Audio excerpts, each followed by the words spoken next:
Hashama harka fuunee kabajamtootaaf hordoftoota kiyyaa bakka jirtanitti nageenyi fi araarrii jaalalli waaqayyoo isiniif haa baay'atu jechuu jaaladha. Akkam jirtu nagaa keessanii ani baay'ee nagaa kooti waaqayyoof haa galatu bakka jirtanitti nageenyi waaqayyoo isiniif haa baay'atu jechuun jaaladha. Jirra jirtu uummata qashtii waaqayyotti haa tolu ana bira hundumti isaa bareedadha. Akkasumatti aansee immoo hordoftoonni amantaa kiristaanaa hundumti keessaniyyuu baga dhalachuu gooftaa keenya Yesuus Kiristoosin isin ga'e isiniin jechuu jaaladhaa. Biyya keessa kan jirtan biyya alaa keessa kan jirtan hunduma keessanii fi baga ayyaana geessan isiniin jedhaa. Akkasuma immoo warreen afaan Oromiffaa hin dhageenye yookaan aadaa yaa amat baal እና ከሲስኒን ጀዳ በገዋቀዮት ኑገ ከንበረና ኑገ ከንበረ ገሪት ኑአጋ ወንዱማ ኬኛ ከሱመሌ ወረ ቢያላ ከሰቲ ጉያ ሐራ አያነ ደበርሳ ኦሌ በረዱፍቱሞ አከማቲ ኬኛ ብረት ደበርሲኑ ዋቀዩ ኑአታሲሱ ኢስኒን ጀቹ ዛለዳ ኢጋ ጉያ መሌ ሂንተ ዋንዱንዱ ኑቲ አሪፈኔ ፈሶን ታኔ ዋንዱንዱ ጉያ ቀባ ዋንዱንዱምቱዩ ይሮ ኤጋ ዋንተ ተፍ ኑቲ ስሞ ይሮ ኤገቴ ጋፋ ገረማቲ ኬኛ ተከጨኔ ayyaana maatii keenya wajjin kan abbaa manaa qabu abbaa manaa saajjin dabarsuu ni jira jechaadha. Kanaaf hammasitti obsa qabaachuun barbaachisaadha. Ayyaana gaarii immoo haa ta'u. Egaa mata dureen inni har'a qabadhee dhufee mata duree torbee darbee kana keessaa wanti garaagaraa mucayyoo waggaa 13 deesse sanarratti yeroo ishiin deesse mucaa wajjiniin hankaraatatamtu yookiin rakkattu namoonni baay'een gargaaraniiru jechaadha. Ilaalaa turre yeroo sanas jechaadha. Akkuma nama gargaaran immoo deebanii kan ittiin nama rabsan baay'eetu jira. Maaliif namoonni baay'een gammachuu namaa kan jibbantu jira. Akkasuma immoo gammachuu namaa kan jaallatanis ni jira jechaadha. Namni yeroo sana jaallee garagalee ilaalle har'a gammachuu ishee irratti kan rabsu baay'eetu jira jechaadha. Maaliif yeroo gaddaa tokko idda nama faana dhaabatanii yeroo gaddaa tokko idda nama tokko gargaaranii deebi'anii nama waqqasuun maaliif barbaachise? Maaliif kenneef waan ta'eef illiqeessinee fi in gargaartee baqa namni immoo hin rakkata. Nuti har'a biyya alaa jirra, biyya Oromaa keessa jirra, golaa Oromaa keessa jirra, tarii har'a maallaqa argachuu dandeenya. Akkuma maallaqa argannu kanaan nutis gaafa biyya gallee carraa waan namni waan ta'u beekanii kan har'a ittiin oolle beekna malee waan har'a galgalatti bulu waan hin beekneef anumtu kun rakkadhee namni na gargaaruu danda'a. Yoo ani na gargaartanii tarii ani rakkina sana keessa darbee waaqayyo rakkina sana narraa dabarsee yoo nani gaarii ta'e miidiyaa koo irratti waan tokko jedhee kun deebitanii natti gadduu hin qabdan ture. Maaliif yoo mucayyoon kun waan hin taane hojjettillee ta'e yoo mucayyoon kun waan badaa hojjettillee ta'e isa kaleessa dagattee waan biraa keessa deemtu yoo ta'e namni haala danda'amuun nama gorsee nama deebisuu hin danda'ama. Namni gorsaan hin deebine hin jiru jechaadha. Gorsa nama tokko fudhachuu baate kan nama tokko namni hin dhagaa jechaadha. Maaliif baay'een isaanii miidiyaa irratti baasanii waa baay'ee jedhanii Itoophiyaan waan siin jedhe dhaga'uu qabdallee kan jedhan baay'ee isaanii jiru. Maali Itoophiyaan hin gargaare malee yookiin nama hundaadhaaf akka ishiin gadeettee bultu osoo hin taane namni tokko rakkata. Eeyyee rakkinni numa jira. Rakkinni borillee jira har'allee jira. Maaliif namni rakkate immoo rakkina sana keessatti nafu. Waaqayyo hunduma namaa keessaa nama baasa waan ta'eef yeroo waaqayyo seenaa namaa geeddiree baqa waaqayyo nama gargaaree gaafa namni tokko ol jedhu maaliif namni keenya namatti taana maaliif gammachuu namaatti jibba namni ara gammachuu namaan jibbiina namni gammachuu namaa jibbu seexanadha. Seexanarraa kan hafe namni gammachuu namaa jibba jedhee yaadu. Mucayyoon kun ganaa nama reef umurii dargaggummaa keessa jirudha. Kanaaf yoo akka barbaadate ishiin deemte yoo oddoon taanetti ammas lafan taanetti argamte illee yoo ta'e amma dandeettii keessanii gorsaa malee waan hin taane viidiyoo irratti hin hojjetina. Kun dhaamsa kootichaadha. Maaliif isa gargaartanii deebitanii waqqasiina.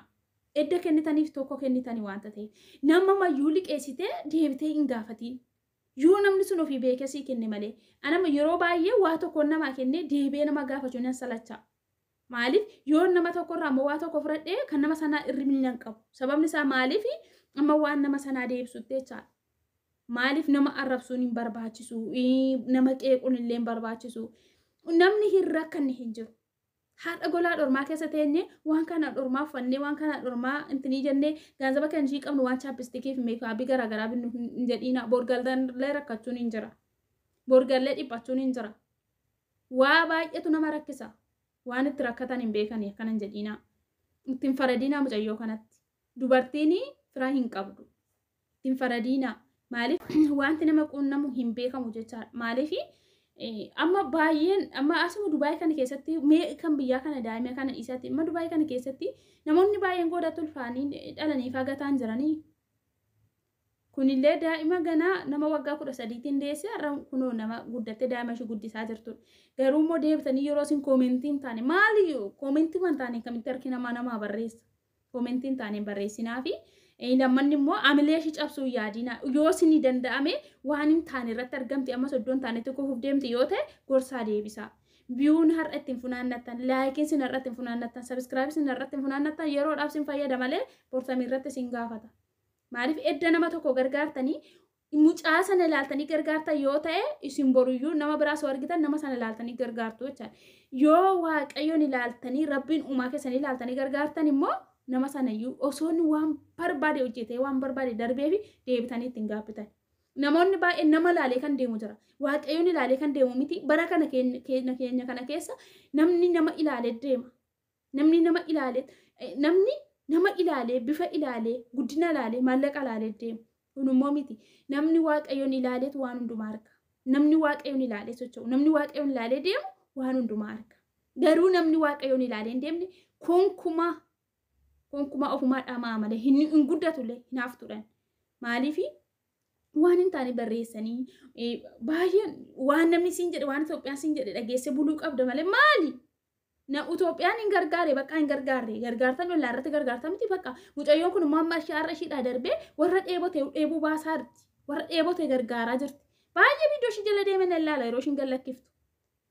Haa ta'uyyuu malee amma umurii dargaggummaarra waan jirtuufi bakka umtuutti fakkaachuu dhiisuu danda'a. Nama kanaa reefdaama yeroo waggaa 16 waggaa 15 keessa jiru hundumti keenya yeroo umurii dargaggummaa keessa jiru hundumtu akkasuma. Amma ollaan irra waan ta'e namni golaa dhormaa ta'e waan golaa dhormaa gadi isin qabeef akkas hin jedhiina. Isinis yoo biyya jiraattanii akkasuma taatu jechaadha. Yoo isinii danda'ame gorsaa malee hin arrabsiinaallee waan hin taanellee hin jedhiinaani gammachuu ishiin jibbiina. Baga waaqayyo ishii gammachiise rakkina sana boo'icha sana keessa baga waaqayyo ishii dabarse jedhaa malee dhalammoo kan namaa kennu waaqayyoodha. Maaliif inni kaan immoo isuma iyyuu dhabee kan rakkatu hin jiru isuma dhaluma sana dhabee maaloo yaa waaqayyo dhalanaa kenne kan jedhu baay'eetu jira. Baay'een sammuu guutee jira jechaadha. Namni tokko immoo edda dhalee ishii nutti gammaddee dhala ishii guddifataa jirti.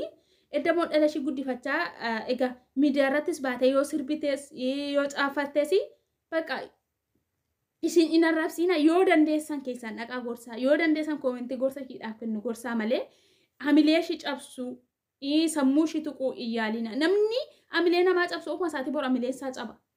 Kan namaa cabsuutti keessan cabsaa jirtu isin. Dhugaa waan hin taane koomentii hin taane barreessu. Inni ilaala viidiyoo mucayyoo sanaa jecha koomentii hin taane barreessinaafi. Maaliif faayidaa tokkollee hin qabu jechaadha. Yoo isin abaartan isinuma abaaramaadha. Isin karaa tokko abaartan isin immoo dachaa torbaan abaaramtu. Maaliif ishiin yoo margiteedhuma yoo obsiteedhuma callisteeyyuu ishiidhaaf kan falmu waaqayyo. Maaliif namni gammachuu namaa jibbu seexana gammachuu namaan jibbiina. Yoo millee yoo ta'e yoo namni tokko hin gadda ta'e faana gaddi namni tokko immoo hin gammada yoo ta'e faana gammadi. Edda gargaartanii ishiin amma rakkina keessaa urgufattee baatee nama cimtuu taatee dhala ishii kana siin gaattee ofiillee bareeddee yeroo shuma isin immoo itti gadduun qabdan. Karaan taanerra isa deemaa jirtu deebi'i. Karaan taanerraa deebi'i. Gara hojii keetti gara waan gaariitti iddoon taanetti hin kufin. Kaleessa dhala kan akkatti guddifattee beekta. Kaleessa yeroo firrisi jibbee waa baay'eetu jira. Deebii jedhee nama gorsa malee namni nama narrabsu.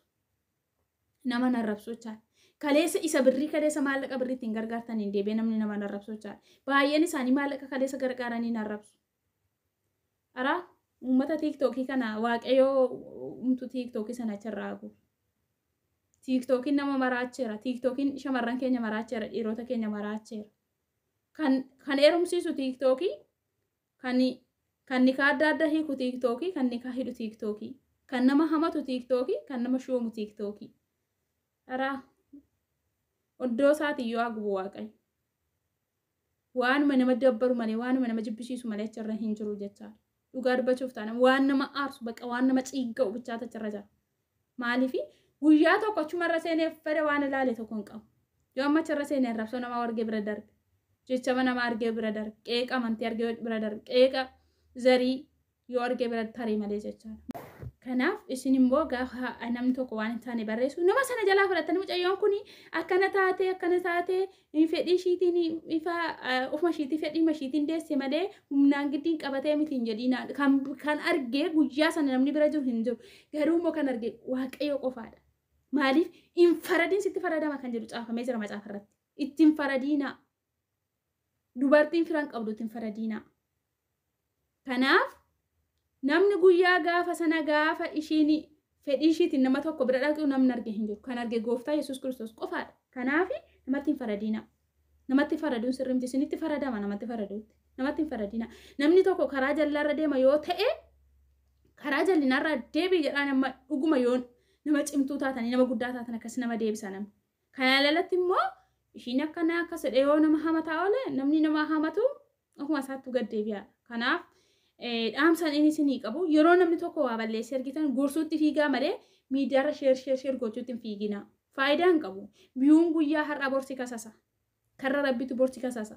Omaa faayidaa tokko siif hin qabu. Sabiskiraabii ittiin dabalachuu, laakii ittiin dabalachuu omaa faayidaa isiniif hin qabu. Ana akka koottachaadha. Maaliif waan gaarii tokko waan bor dhala kee bohaarsu bor waan lammii keef ta'u yoo waan tokko itti hojjette biyyu tokko itti qabaate omaa waan tokko natti hin fakkaatu. Maaliif faayidaa ishii har'aa hojjetachaa hin jira namni argadda. Adoon keer miidiyaan kun anaaf faayidaa hin qabu.